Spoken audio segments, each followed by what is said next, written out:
महाराष्ट्र माझा, प्रत्येक गावातून आणि प्रत्येक जिल्ह्यातून थेट तुमच्यापर्यंत। या लोकांना आम्ही काय करायचं? आम्ही परत जळून खा करणार तेव्हा येणार का कोणी? चावी घेऊन तिकडे पण बंद केलं, इकडे पण बंद केलंय।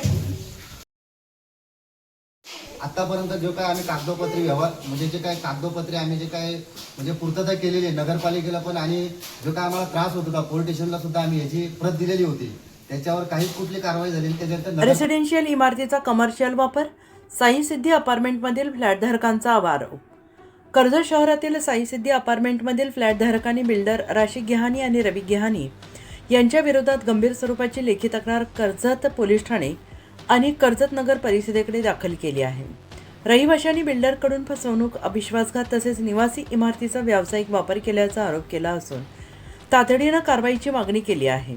या तक्रारीवर विनीता निळकंठ जाधव, पंढरीनाथ अर्जुन राऊत, जगदीश जनार्दन गायकवाड यांनी पुढाकार घेतला असून त्यांच्यासह अन्य फ्लॅटधारकांनी स्वाक्षऱ्या केलेल्या आहेत। तक्रारीनुसार 2019 मध्ये इमारत पूर्ण करून फ्लॅट विकताना अनेक सुविधा देण्याचे आश्वासन देण्यात आलेलं आहे, मात्र आज तब्बल 7 वर्ष उलटूनही एकाही सुविधेची पूर्तता झालेली नाही। इमारतीतील लिफ्ट 7 वर्षांपासून बंद आहे। नगरपालिकेचे पाणी उपलब्ध नाही। इमारतीपर्यंत अधिकृत रस्ता नसून दुसऱ्याच्या शेतातून ये-जा करावी लागते। पार्किंगचे नियोजन नाही, भिंतींना तडे गेलेले असून गळतीची समस्या कायम असल्याचा आरोप रहिवाशांनी केला आहे।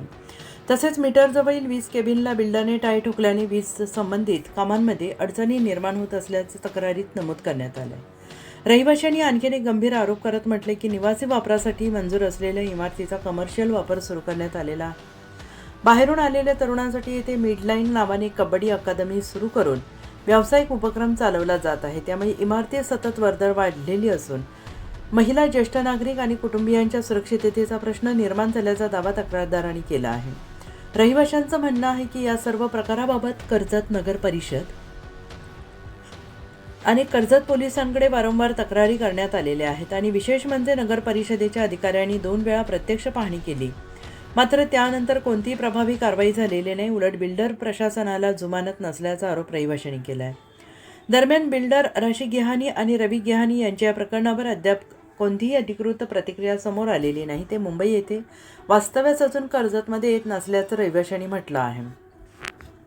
या प्रकरणात कर्जत नगर परिषदेचे मुख्य अधिकारी तानाजी चव्हाण यांनी नगर परिषदेच्या अधिकार क्षेत्रात येणाऱ्या बाबींवर नियमानुसार योग्य ती कारवाई करण्यात येईल असे आश्वासन रहिवाशांना दिले। सध्या या तक्रारीमुळे कर्जतमध्ये निवासी इमारतींचा कथित व्यावसायिक वापर, बिल्डरांकडून दिल्या जाणाऱ्या आश्वासनांची पूर्तता, प्रशासनाच्या कारवाईवर प्रश्नचिन्ह निर्माण झाले असून आता संबंधित यंत्रणा या प्रकरणात नेमकी काय भूमिका घेते याकडे सगळ्यांचे लक्ष लागून राहिले आहे। महाराष्ट्र माझासाठी जगदीश तगडे, रायगड, कर्जत। आज 7 वर्षापासून आम्ही साई सिद्धीमध्ये राहतोय, फ्लॅट घेतलेला आहे।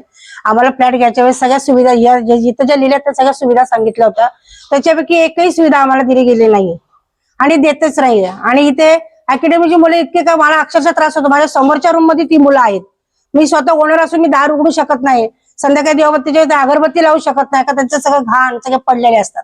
रस्ता सांगितला त्या आंब्याचं झाड आहे तिथपर्यंत रस्ता, इकडून सगळं मालकीचा जे मात्रेंचा रस्ता आहे, जागा आहे, तिथून आम्हाला रस्ता भेटणार आहे।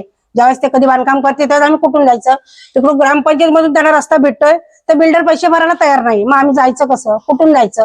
नगरपालिकेचं पाणी देतो बोलले, इथपर्यंत कनेक्शन आणून ठेवलंय, नगरपालिकेचं पाणी घेत नाहीत आतमध्ये। आता सगळ्या खिडक्या फुटल्यात, पाणी होते ते पण लावत नाहीत। सगळं म्हणजे दुर्गंधी पसरलेली आहे बिल्डिंग मध्ये, त्याच्यापैकी काही नाही। आम्ही स्वतः ओनर असून काहीच बोलू शकत नाही ना, आणि स्वतः ओनर असून आम्ही जर गरजेसाठी फ्लॅट मागितलं ना भाड्याने, आम्हाला नंतर देत नाही, विकलेलं आहे असं सांगतात आणि मुलं सगळी त्याच्यात भरतात आणि आम्हाला देत नाही। मग याचं कारण काय? कशा पद्धतीत वागायचं आम्ही? या संदर्भात तुम्ही आता काय काय तक्रारी केल्या? आता आम्ही 1 सोडून 3 वेळेस नगरपालिकेत गेलो। एकदा ते कोणते साहेब आले होते, ते बैरम बापू एकदा येऊन गेले, चौकशी करून गेले, त्यांनी काही कारवाई केली नाहीये।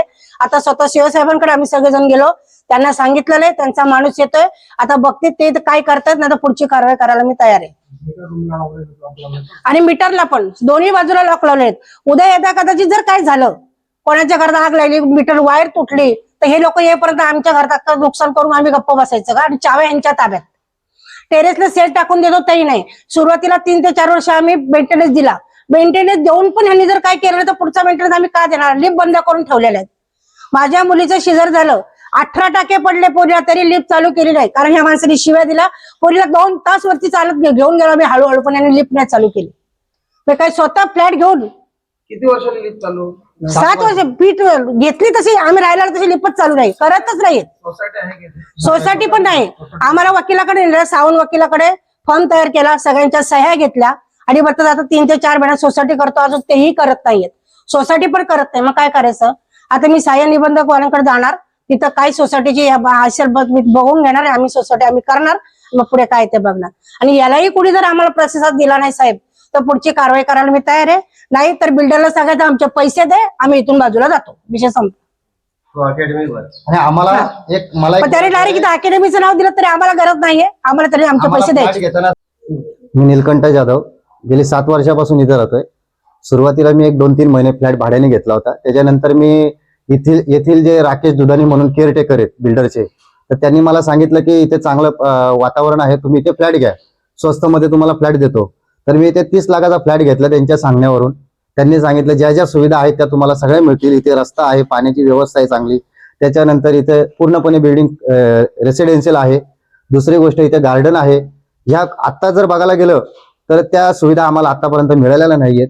काही दिवसांपूर्वी इथे 1 वर्ष 2 वर्ष झाले की खाली जे मीटर आहेत त्या मीटरला सुद्धा लॉक लावलेले आहेत.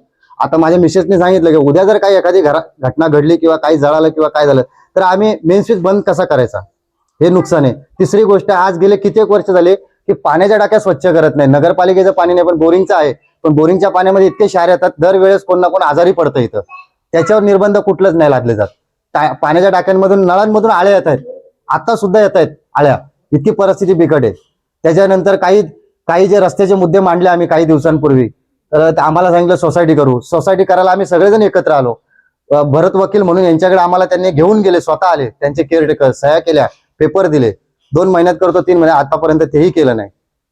आणि आम्हाला सांगितलं इथं पूर्ण रेसिडेन्शियल आहे. काही दिवस आम्ही यायच्या पहिले सुद्धा इथं मुलं होती आणि आता सुद्धा मध्यंतरी आम्ही त्यांना सांगितलं की मुलं खाली करा, महिला येते तशी अनेक प्रकार घडतात किंवा काय होते, पण महिलांना बाहेर पडता येत नाही. 18 ते 27च्या वयोगटातली तरुण मुलं आहेत, बाहेरच्या राज्यामधली मुलं आहेत. असं नाही की त्यांचं काय आम्हाला कुठला आयडी किंवा काय कुठल्याही प्रकारचं आम्हाला काही दाखवलं नाही, कुठलाही आयडेंटिटी प्रूफ नाहीये. त्या मुलांचं पोलीस व्हेरिफिकेशन झालेलं आहे का? कुठलंच आम्हाला माहित नाहीये. त्याच्यावर आम्ही तक्रार सुद्धा दिली होती, त्याच्यात त्यांना समज पण दिला की खाली करतो म्हणून. त्याच्यानंतर त्यांनी वर्षभराने खाली केलं, परत ती मुलं 3 महिन्यांनी परत इथं आलीत. हे याला सगळं कारणीभूत बिल्डर आहे पूर्णपणे. काय नाव बिल्डरचं? बिल्डरचं नाव रवी गियानी आणि राशी गियानी, हे 2 नवरा बायको आहेत. म्हणजे आता तुमची फसवणूक झाली? फसवणूक झाली आहे पूर्णपणे. आज एवढ्या विचित्र, म्हणजे आज इथं वृद्ध राहत आहेत. या लिफ्टच्या सुविधा कशासाठी, फ्लॅट कशासाठी घेतले, दुसऱ्या तिसऱ्या मजल्यावर? का लिफ्ट बघूनच घेतलेले आहेत ना. आज नगरपालिकेने परमिशन दिले, त्यांचा अधिकारी येऊन त्यांना सांगून गेला. आज गेले 10 दिवस झाले, अधिकारी येऊन सांगून गेला, तरी सुद्धा अजून लिफ्ट चालू केली नाही. त्याच्याकरता आम्ही तिथे गेलो होतो, पण अजून तरी आम्हाला काही म्हणजे कुशंका आहेत की हे पुढे काय होईल याचं काय आम्हाला सांगता येत नाही. नसेल काय होणार तर आम्ही बिल्डरने आमचे पैसे द्यावे पूर्ण, आम्ही निघून जाऊ, खाली करतो. त्यांना म्हणा रेसिडेन्सचा वापर तुम्ही कमर्शियल करा, नाही तर काही करा, कोणाला द्या. आज इथे साप निघतात, काय निघतात, कुठल्याही पद्धतीची इथं कुठली सिक्युरिटी नाही, काही नाहीये. रात्री चोऱ्या होतात, दरोडे पडतात, काही नाहीये इथे. हा झालेल्या आहेत ना चोऱ्या, झालेल्या आहेत चोऱ्या. मोबाईल चोरीला गेलेत मुलांचे, 40 मोबाईल चोरीला गेलेले आहेत. इथूनच गेलेले आहेत. त्याची कंप्लेंट नोंद आहे तिथं पोलीस स्टेशनला. आतापर्यंत जो काय आम्ही कागदोपत्री व्यवहार, म्हणजे जे काय कागदोपत्री आम्ही जे काय म्हणजे पूर्तता केलेली आहे नगरपालिकेला पण, आणि जो काय आम्हाला त्रास होत होता पोलीस स्टेशनला सुद्धा आम्ही याची प्रत दिलेली होती. त्याच्यावर काहीच कुठली कारवाई झाली. त्याच्यानंतर नगरपालिकेला आम्ही 2 ते 3 वेळा जाऊन आमची समस्या मांडली कागदोपत्री. त्याशिवाय त्याच्यानंतर कोणीही अधिकारी आला नाही. फक्त मागच्या 10 दिवसामध्ये एक अधिकारी येऊन गेले, फक्त आम्हाला आश्वासन देऊन गेले, हा तुमचं जे काय आहे जे लिफ्टचं वगैरे ते आम्ही चालू करायला होतं. अजूनही कुठल्याही त्याच्यावरती निवारण झालं नाही. हा, पण 7 वर्ष आम्ही हे सगळं झेलतोय. अजूनपर्यंत याचा त्रास आम्हाला होतोय. त्याच्यावरती कृपया करून कायदेशीर जे काय निर्बंध लागता येतील ते लादावे. महाराष्ट्र माझाला सबस्क्राईब करा आणि बाजूचा बेल आयकॉन प्रेस करून मिळवा आपल्या परिसरातील ठळक आणि ताज्या घडामोडी.